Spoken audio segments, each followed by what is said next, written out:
Hello, welcome to another UTS Startups Confessions.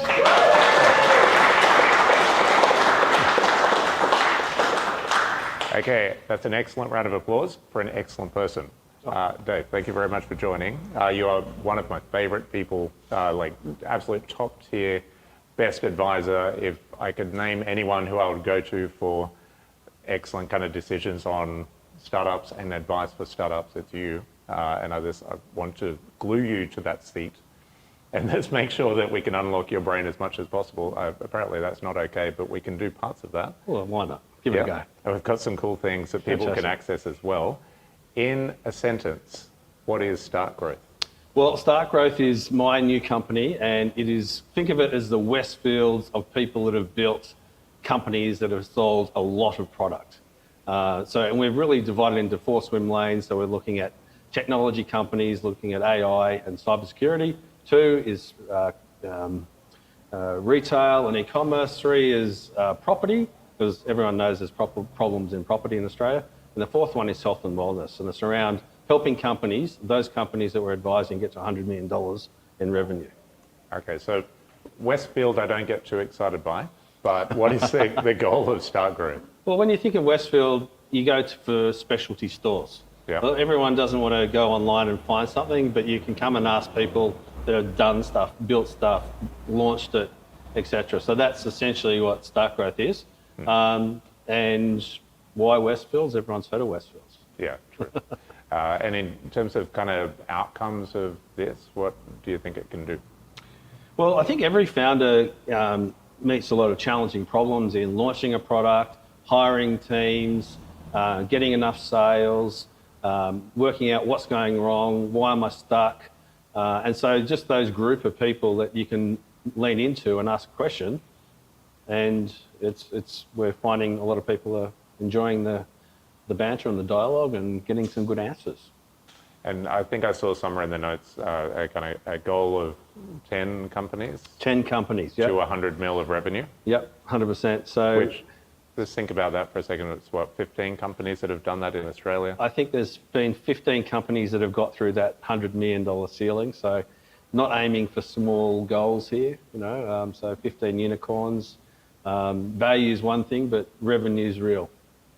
That's the thing. If anyone else said that, I wouldn't kind of take them seriously. If you say that, you can take it seriously. But for everyone here, take them back. Who were you before this? And talk about your background. Well, my stepfather at the time said, go and be a chartered accountant because they inherit the earth. And I didn't know what that meant. And I got very confused when I started about 30 years ago because it was all about adding up numbers. And I thought, I can't quit in the first week. It'd be very uncool. My parents will really kill me. Then I found someone that really helped me have conversations with founders. They weren't called founders then. They were people that ran businesses. And I just fell in love with those people and wanted to be, that person in the room that could help them with not their accounting, but how to make decisions on hiring people, allocating capital, where would they go with the markets, how would they deal with problems. And that became, my life's work. And when, I think 20 years ago, I was helping founders spin their IP out of universities, and they were saying, well, we better pay a license fee to the uni or the whoever it was. And I said, we can't do that because it's going to inhibit your value. So what we did was we spun it out, and then within 2 years, these buggers had sold their company for $643 million. Jeez, and I'll tell you what, that just about ruined me for accounting. Wouldn't it be nice to get a slice of that? Yeah. Yeah, well, I'm not going to go there. So I just thought, this is where it's at. Australia is a relatively small country. We need to do smart things, and learning how to sell into the international markets, build stuff here, sell it globally. That stuff was really fascinating, and I wanted to. I'm pretty. I can't code, but I'm very obsessed with information and learning things, and so helping founders became my life's work. Okay, talk us through that. What kind of founders have you engaged with that people might know, and the kind of programs you've supported over the years? Well, I was one of the first 10 mentors at StartMate. Remember when I met Nicky Shivak, I said, dude, I can't code and I'm not a tech co-founder. I said, dude, we don't have one like you, and we'd love to have you. So I joined that, then Muru D and Incubate and Tech Ready Women, El Barco, Founders Institute. And my partners used to say to me, why do you do all this stuff? You're not charging anyone for it. And I said, well, I'm learning lots and I like it. And, so why not? So that was the programs I was involved in and investing in startups right back from StartMate. And I think I made 21 direct investments as an angel investor into companies, and just a front row seat of learning stuff. And 9 times out of 10, I meet someone and I'll say, you need to meet Billy or Mary, or because they're a few steps ahead of you, or, just by being able to bend time and help people get where they thought they couldn't get, or they're stuck, so that gave me an opportunity to reverse engineer all the things that they were doing and what worked and why didn't it work. And when you have ADHD, and people think I do, you get really obsessed with things, and you work out how did that work and how can I help someone, and I write these models and say, give me some feedback on this. And then one of my mates said, you should write a book. I was going to say, you should write a book. Yeah, well, I said, well, I don't want to write a book. It'd be too hard to write a book. So he dared me to write the book. So I thought, now I've got to do it. So I wrote the book, and I finished it in a month. And I looked at it and I thought, I can do better. So I then spent 6 months focusing on just making every page, every word, quartered in strategy, then tactics, and then execution. So everything is like, it's the Bible for startups to follow, from looking at yourself to your team and selection and customers and sales and marketing and financial models and capital allocation. Those things which I think, I didn't learn that at uni. I didn't learn that at work. I didn't learn that anywhere. I just learned it by hanging around with people and put it together and reverse engineer things and said, how can we make this slightly better? And what would make this easier? And how can it be more accessible to people? So instead of doing all this mentoring, I said, look, write a book. Okay. Get it down on a page and share it. Okay, so for the busy entrepreneurs in the audience that may not have time to read a book, can you distill it down for us? All right, 200 pages. Go to my website. It's called startgrowth.com.au. So I have written the book. I ran a podcast called Sanity Check, and I've interviewed some pretty cool people from overseas, Sean Ellis, so I focused on this was all about how to get companies to $100 million in revenue. That's it. I didn't interview people about football or things I was interested in. It was all about startups succeeding. So the thesis was, how do I get them from where they were? And that you need reference tools to do that, because if you don't use reference tools, people are using different words mean different things, and getting people so everyone's on the same page. If everyone's on the same page, things are so much easier. So my podcast, and I did a YouTube show with one of my mates. It's called Insane Growth with Mitch Harper from Big Commerce. And we did a mastermind group. We had, I think, 30 entrepreneurs who would sit there and they'd be absolutely riveted in everything we'd say. But it was the same 3 questions every week. It was like, what do I do next? How do I hire better? And how do I increase my sales? So that's all we did. We focused every single fortnight. We talk about those 3 things. They call them different things, but that's what they were asking, those 3 questions. So I took that, the book, the podcast, transcribed everything, my Medium articles, everything that I'd written, and I thought, I'll have a GPT. So you can ask Dave. You go to startgrowth.com.au, and it says Ask Our AI, and it doesn't tell you anything unless I've said it. So, and it's all about, and my business partner, one of the businesses, tested it and said, make me pretty, okay? And it says, David Kenney doesn't know anything about making people pretty. But then he said, make me $1 million. And he goes, gosh, that answer is awesome. So I'm fairly proud of what it spits out. Yeah, there's going to be a flood of people going there and asking how to make $1 million. If that's your caper. If that's your caper. That sounds good. So this in terms of distilling that down though. Mm-hmm. So do you have memories of things that have come out of the book that would be surprising to people, or things that were maybe harder earned than the other parts of the book in terms of real kind of gold inside it? I've got something like 40 entrepreneurs in the book that a lot of the stories are about. They're founder breakups, You know, when it's the oh shit, it's over moment. There's no money left in the bank in a week. You know, what do I do now? Why won't my customers buy? Why I've got a great salesperson, but they're not selling anything. And it's just all those. It's the quintessence of all these problems that founders face. And it's hard, and you can't necessarily ask your co-founder sometimes because you're thinking, I'm not in that lane. He doesn't want that help, or she's in charge of this, and it's just a way of. It's a reference tool really to help ask better questions, because I think that's the key. Everyone wants to tell you what to do, but the key is having the best questions. Because if you're not trying to prove yourself right, you want to get to the truth. And that makes it so much more powerful, is asking good questions. Who's it for? Well, originally Mitch Harper said, you need to write a book. Once I got that out of the way, I tried to make it about Australian founders that are trying to get to $100 million in revenue. And so they have to make really good decisions on capital allocation as the number one most important thing.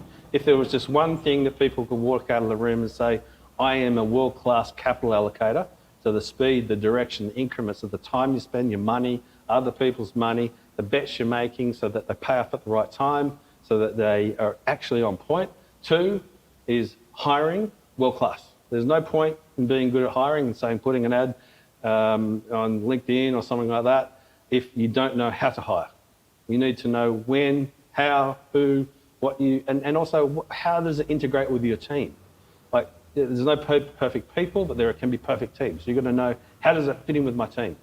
3 is, how do I launch a product? I can build it and see if it works. But how do I really launch it? How do I build wait lists? How do I get things so that people are just, they want it, they rip it out of your hands and say, where has this been my whole life? And 4th is the concept of, if you're sales-led or a product-led organisation, what are the right stories you need to tell? Stories are everything. And then 3, pick 3 metrics that matter to your business. I hate these people that say, if you do what I did, you'll get what I got. That's junk. So I had to build it in a way that it was, I gave the pieces. You know how you can read a book and it says, do this, and it's too superficial. It's not enough information. It's like, yeah, that's obvious. I wanted to break it down and say, but what does this mean? When you say product market fit, what does that mean? Well, there's so many definitions, but no one can find it. So how do you actually break it down and make a decision, make an execution, make your strategy right, and segue all of those pieces, including your strategy, your tactics, and your execution. That's what it takes to build a great company. See someone nodding in the front audience, who I respect as well. Not easy. But okay, so I've got the book, I've got the GPT, why do I need Start Growth? What does that do? Why do you need Start Growth? Well, it's just the calibre of the people involved that have done it. Like, they've literally seen the movie, they've built it, they've built exquisite products, they've sold companies, they've sold products, they've been in the trenches for collectively probably hundreds of years. They're just people that you can't get to, except I said, can you be part of this? So they said, yeah. Okay. And some of the people also that are not on the website said, you can still bring me in, but I just don't want my picture everywhere. So a kind of combination of all that experience and good people coming together, being directed by the combination of experience. Yeah. And well, and also just we wanted to build companies, so it was just basically picking people that could do that. So you're not going to a marketing agency to say, help me spend some money, without being rude, but it's how do I, what are the ingredients? What do I need to work out before I spend the money? What do I need to do to execute? It's people that have done it. Like, these aren't people that are practicing. These are people who have done it. So I think that makes a big difference. Okay, so we'll start to wrap up, but the title of this is Confessions. So I would like to get a couple out of you. I know you've got some good stories. If you actually look back, the kind of companies we know and the stories behind them without identifying them. So many. Like, we're talking about, times that people have been celebrating in tears, there's just, but my confessions, I wish I'd just, started doing this earlier. It's such an interesting space to be in. All of you people know, starting a company, building it, going out there and, getting in the trenches, raising capital, meeting investors, picking your team, having fun with the product, seeing the impact it makes on other people's businesses. That's fun. There should be more of it. It's not taught anywhere. You got to do it. So my confession, if my wife was listening, I work too hard. That's a very across the board thing. But I think, and anybody else's secret is safe with me, Murray. So Fair enough. Okay, noted. confidentiality. It's a Hippocratic oath. Why not sooner then? Look, I think you sometimes think, can I do it? Like there's, I think there's a word that starts with W, and if you don't have some, imposter syndrome, you could be guilty of being that. But then I guess, I got pushed by other people that, I think I've sold 400 businesses. I've been on teams that have raised $1 billion in capital, and I thought, well, I can only fail, but so far it's been pretty cool, and we've had lots of success stories, met so many amazing founders in Australia, and that's good for everybody else in the room, because you may not have heard of me, but I've heard of most of the people that matter in the tech space. Here's a challenge for you. So there's a bunch of people in the room. How long do you think it would take you to figure out if someone's going to be one of those 10 people that hits 100 mil revenue? And what would you ask to try and figure out if that's them? Well, I wrote an article on the 10 things that the most disruptive founders do. So have a look and see whether or not you think you're in any of those categories. And every single one of those points I made, it was about another entrepreneur that I'd worked with.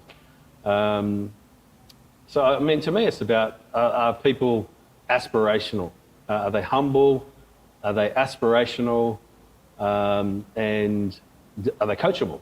Do they want help? Do they know everything, or they want to get better? Do they have, there's lots of coaches out there that have a lot of passion. They say, I want to be a coach because I want to be a coach. Was that the essay? And I go, well, probably a friend of mine said 80% of people that are coaches just want to be a coach. And she said 19% of those people actually have domain experience, domain knowledge on the area that they're actually practicing. That only leaves 1%. She said to me, do you know what the 1% is? I said, I think it's something to do with psychology or emotional intelligence. She said, you're right. There's 1% of people that can actually take all of those pieces and put it together and do it in a way that's, we're full of distractions, full of noise, we're running out of money, someone's not doing this, someone's run away, it's IP, but this is not easy to be able to consolidate all these pieces and be able to keep cool, be a shoulder to cry on sometimes, be give tough love, and be able to say, are we on track? What are we doing? This ain't easy. Yeah. And so I just got, lots of good feedback from people saying, why aren't you doing this? You'd be a good coach. So I thought, I'm going to do a coaching course too. So I went and did a coaching course with a Dutch football coach, because coaching is about coaching. So he coaches all international football players, and it's an amazing course. I don't recommend it unless you've got 6 months to allocate to it. That's probably the hardest course I've ever done. I know a lot about football now, but I think that the parallels with business, it's a team. It takes a team to win. Do you think there's parallels in terms of who makes a good football player versus who makes a good entrepreneur? Well, I think a good coach and a good entrepreneur, because I think the difference between experience and knowledge is very different. Like you can be a great player, but that doesn't make you a good coach, because you've got to be able to use tools, reference tools, situational coaching, and then be able to put it into absolute terms that people understand. Not just saying, I did it like this. So but people don't understand where you're coming from. You need to break it down. You need to have a common language, tools that get everybody on the same page, so that the strategy across the park and across the team and across the ditch, when you're throwing the product over to the engineering team and they're throwing it back saying, see if the customer like it now, that requires a lot of strategy, tactics and execution. So it starts with perception, decision making, and then execution, and then reverse engineering it to say, where did the problem arise? Was it an execution thing? It was just made a mistake. Don't labour on it. If it was just execution, it might be maybe right strategy, right tactics and wrong execution. Or if it's the wrong strategy and it was a great piece of work the individual contributor did, there's no point in blaming the person for it being not fit for purpose. It was the wrong strategy. Why? Because we didn't obsess with what. Okay, I did say I was going to wrap up, and I'm still lying. If you had to guess those 10 companies, what markets are they going to be operating in? Like, what kind of fields are they playing on to get to 100 mil? Well, I've started two myself with some friends. The first one is we're going after, one of the biggest problems in technology is how much energy it takes. Every time a company scales, they need more data. And every time they need more data, we need more data centers and more energy, and the energy price is going up. And, we're definitely creating this heat, and we're either spraying it out, but what we're doing is we're building tanks that have plants in them. And so we take that excess heat, and guess what? It makes the plants grow faster. So I've worked out the yield goes up something like 6 times. I can germinate a plant or a seed in 2 days rather than a week. I can get a whole row of plants like flourishing in a week. I can sell it 4 times that container. So, and it also cools down the data center. So they need less power. They need, and I think probably 2026 we'll see carbon certificates, mainstream, and these data centers, and everyone's going to be buying carbon certificates. And so I can reduce the cost of energy. I can reduce the cost of clean energy, clean plants, clean food. Australia's very famous for clean food. And I think that's an area that, it needs to be there. So rather than having concrete jungles everywhere, I can have vertical gardens, having plants, clean, healthy food. I'm using AI to, control the speed of the water, nutrients, the dew point, going nuts on this stuff, and I've got some very good co-founders with me as well. So, okay. Nice. Yes, we're having fun. So that's one. And I think the other thing that's really ripe for disruption is property. So we're building a thing called Prop IQ, which is going to be helping people. Everyone says, go and buy your family home. And then I've got a friend who's bought a place, and when he was about, left school, and then his wife said to him, now you can't retire because you've only just paid off the house. Well, what? It took me 30 years to pay off the house, but now what? You got nothing. Where are you going to live? You should sell it. So understanding the philosophy of how to invest in properties, what to buy, capital allocation again, and how to use money and how to use leverage and what to buy, sell, how do you learn about this sort of thing, and that's part of it. And also but we're going in and chasing developers and lenders, so that's our starting point, but the secondary product's going to be doing that. Okay, second last question, because occasionally you hear people say, if you want to make decent amounts of money in Australia, just go into property. It's a lot more reliable and kind of less stressful than doing the other stuff that we're doing around here. It's interesting to see you doing property as well. How true do you think that statement is for the average person walking in? Well, I've sold 400 businesses, and most of those entrepreneurs have said, I'm gearing up on property. So, well, you're good at business, why don't you start another one? Oh, it's hard. So they buy a lot of property. But I think everybody knows that it's one of the biggest industries in Australia. Like, they control the supply of, property. Migration's coming in, that keeps the prices high. So much money's made on property. So, and people can either buy their family home, or they can buy a number of properties and work out, how do I leverage, when do I sell, how do I control yield versus growth. But there's so many people out there saying, don't buy a principal place of residence because you don't pay capital gains tax. Well, you don't pay tax if you don't sell it. So it doesn't matter if it's an investment property and it's just about educating people on how to actually build wealth in property. That's our secondary product. And the first part is dealing with people that need that help, that are in the lending and financial services area, that we can do feasibility studies very quickly and assess where they should buy, and we can overlay data, and I've got data engineers, and yeah, I'm going nuts again. Okay, so the answer is both. Yeah, well, I just think it's just such a, I mean, if you were going to do property, many industries just in Australia, you might not, but the property sector is so big. Like it's the key to so many things. So it's not like, you know, we need to go to the US because the market's tiny. No, it's not. Okay, so final question. If you could go back and do anything different, or tell yourself 20 years ago to do something, what would it be? I don't think I'd do anything different. I love what I've done, and I'm still going. Like I think it was a front row seat to, you know, meeting amazing entrepreneurs and meeting like family offices, investors, you know, the smartest people this country's produced. I've met lots of them, you know, worked with them. I've loved it. I've learnt lots, I've developed theses on how to invest in companies, and so I could probably go to the gym a bit more often and get a bit fitter, but that's because I've been at the Super Bowl, I've been drunk for a month, just got back from New Zealand, and one of my very close mates is saying, "Oh, we'll have another bottle, won't we?" I'm going, "Oh, okay." So yeah, I've had a lot of fun. It's time to pay the price and get fit again. Okay. Yeah, I don't think regrets is the right thing. Confessions, as I said, my wife always says I'm too focused on work and work too hard, but I love it. Okay, well, I think there's a bunch more smart people that you're going to meet as a result of this, and they're all going to go to startgrowth.com.au. Couldn't get the .com, but I tried. I'm sure you will. GoDaddy's got a bid in there for me, we'll see. Okay, price is shooting up as we speak.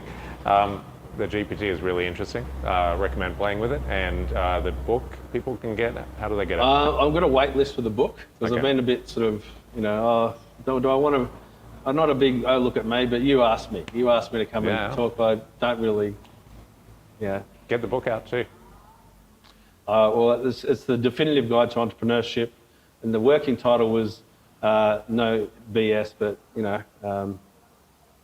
Murray told me I've got to be really polite because we're being televised. So I'm being a good boy. Okay. I don't think I've used a swear word yet. No, done well. Whatever the title is, it'll be out properly soon. And, yeah, I can give everyone a free copy of a chapter or something like that if they hit me up or something. Okay, beautiful. I'll send the contents page out via you if you like. Yeah, that'd be awesome.